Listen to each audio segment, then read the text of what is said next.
You think being a good man means being liked. So you say yes, when you mean no. And you already know it's costing you. You smile. When something feels off, you stay quiet. When you should speak, and for a while it works. People call you nice, easy, reliable, safe.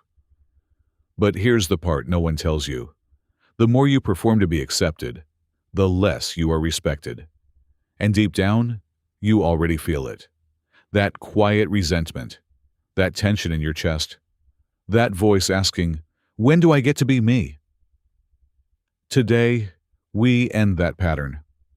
This isn't about becoming aggressive, and it's not about rejecting kindness. This is about something far more dangerous, becoming a man who no longer abandons himself. In the next few minutes, you'll see why nice guy behavior is not kindness, but self-erasure. How real masculinity is not performance, but internal discipline. And how to shift from seeking approval to commanding respect without saying a word louder. But more importantly, you'll recognize yourself in this story, because this isn't theory.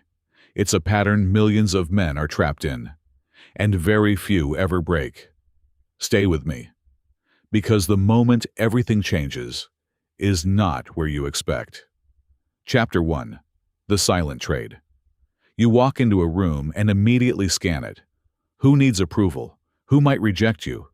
What version of you will be accepted here? So you adjust. You soften your opinions. You laugh at things you don't find funny. You agree, just to avoid friction. You think you're building connection, but you're actually making a trade. Approval, in exchange for authenticity. And here's the cost.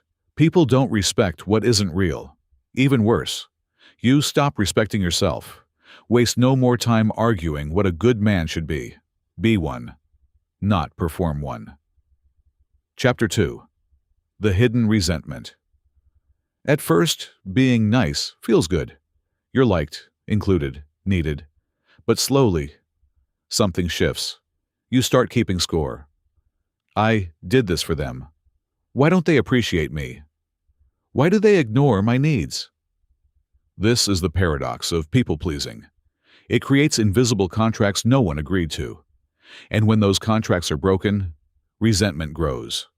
Psychology calls this anxious attachment. You give more to secure connection. But real connection doesn't come from overgiving. It comes from being known. And you cannot be known if you're constantly performing. Chapter 3. The Fear of Discomfort. Why don't you just say what you think? Why not say no? Because you've been conditioned to fear one thing: discomfort. Conflict feels like danger. Rejection feels like loss. So your brain chooses short-term relief over long-term self-respect. Avoiding conflict doesn't create peace. It creates internal pressure. Neuroscience shows this clearly. Suppressed emotions increase stress and cognitive load. The man who avoids discomfort becomes controlled by it. The man who faces it becomes free. And here's where most men get it wrong. They think the solution is to become harder. It's not. Chapter 4. Why it even started. It didn't start with weakness. It started with adaptation.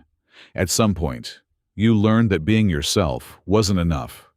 Maybe you were too loud, too emotional, too difficult. So you adjusted. You became easier, more agreeable, more acceptable. This isn't random. Psychology calls it anxious attachment. You learned early that connection comes from earning approval. So you became what people needed, instead of discovering who you are. And over time, something subtle happened. It stopped being a strategy. It became your identity. Now here's where it goes deeper. Your body remembers what your mind tries to ignore. That tightness in your chest when you want to say no, but still say yes. That overthinking after every conversation, replaying what you said, adjusting who you were. This is your nervous system under load. Suppressing truth doesn't disappear. It accumulates. Neuroscience shows it clearly. Avoiding conflict increases internal stress, not peace. Your body is not betraying you. It's warning you. And then there's the part most men never question. You started to like the approval, the smiles, the validation, the feeling of being needed. It feels good, like you're doing something right. But that's the trap. Approval is a short-term reward loop. Dopamine reinforces the behavior, even when it slowly disconnects you from yourself. You're not just being nice. You've been conditioned. And once you see that, you can stop playing it out unconsciously. So this was never about you being too nice. It was about survival, that turned into identity, that turned into habit. But habits can be broken, not by becoming someone else, but by finally returning to yourself. Now, let's make that real. Chapter 5. Integrated Masculinity. You don't need to become cold. You don't need to dominate. True masculinity isn't aggression, it's integration. Calm, but firm. Open, but boundaried. Kind, but not self-abandoning.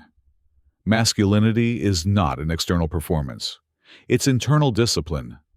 Discipline to tell the truth, to tolerate discomfort, to respect yourself, even when others don't. This is where respect begins. Not when people like you, but when they feel you won't betray yourself.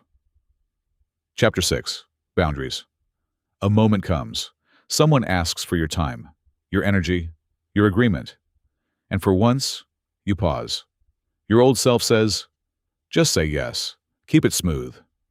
But something new speaks. No. Boundaries are not rejection. They are definition.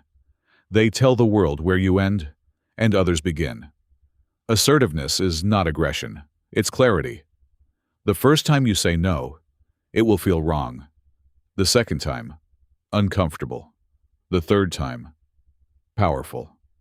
And then something unexpected happens. People adjust. Because you finally did. Chapter 7. The inner voice shift. Even when you change your behavior, one thing can still sabotage you. Your inner dialogue. I'm too much. I'll lose them. I'm not enough. Cognitive patterns shape identity. If you speak to yourself like you're weak, you will act like you are. Replace self-criticism with self-respect. Not arrogance, not delusion. Just truth.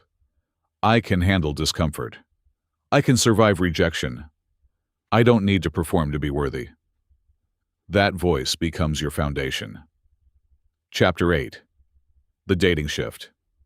This is where it becomes obvious. Before, you try to impress, win approval, avoid mistakes. After, you observe, evaluate, choose. Attraction isn't built on perfection. It's built on authenticity and grounded presence. Relationship science confirms this.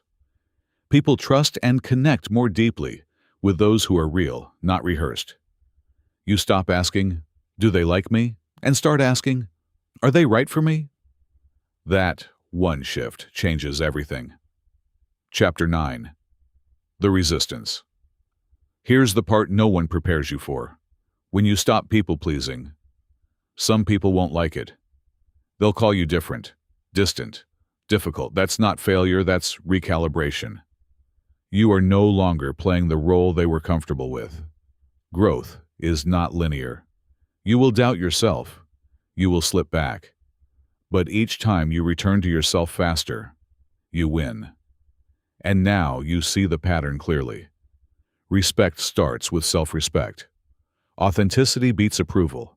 And masculinity isn't what you show the world. It's what you refuse to betray in yourself. So here's your next step. The next time you feel the urge to perform, pause and ask yourself, what am I about to say or agree to that I don't actually mean? And don't do it. That's where it starts. Not later, not out there, but in the moment you stop abandoning yourself.